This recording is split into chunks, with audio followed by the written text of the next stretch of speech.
Well, it's been another month and I've read a bunch of new books and have to prepare what I want to read this month. Let's get into it. I didn't quite manage to read everything I wanted to read, though I did get through most of it.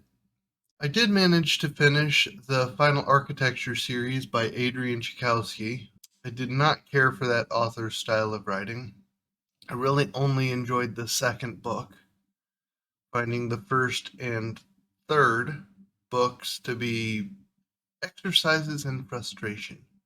On the reread side, I did do the Solo Leveling books 1 through 7 again. Those are shorter books. It wasn't particularly difficult. And I love the series, so not a whole lot to say on that.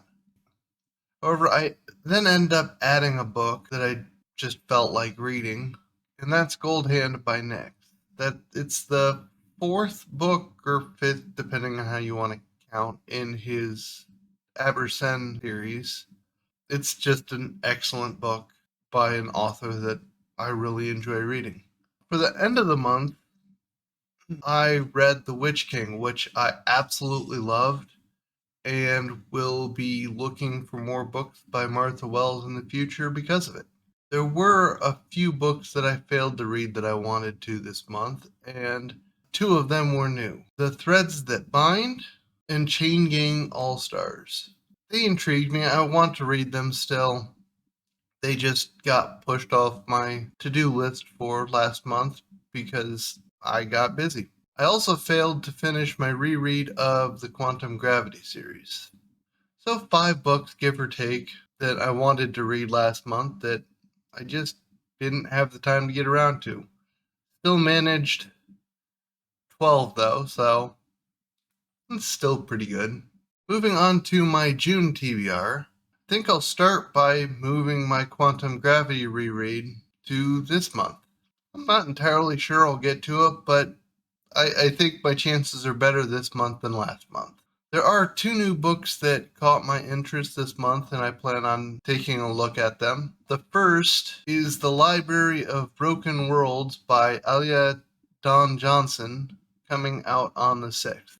It just looked like an interesting book. Certainly up my alley for its themes and content, so we'll see how it goes. The second is a little different, and that's Something Close to Magic by Emma Mills. This is coming out on the 13th, and it's a YA fantasy. I don't delve too much into new YA these days, but the blurb was written with good humor, so I think I'll end up checking it out. We'll see how that goes. Other than that, I don't have a lot of books on my TBR. I do think I will be looking at the Murderbot Diaries, which is a Martha Wells series that has 7 books so far, and I think there's at least 2 more planned or in the works. It appears to be the series she's best known for, so I'll probably start looking into that. We'll see just how many of those books I manage to get through. But I definitely want to read more of hers, so I think that's where I'll start. So a bit less ambitious this month with only 12 or so entries compared to last month's 16. But since I didn't actually manage 16 books last month, maybe being a little less ambitious is a good idea. However, if you like this video, please leave a like, if not, a dislike, and let me know of any books you plan on reading this month down in the comment section. I hope you all have a wonderful rest of your day.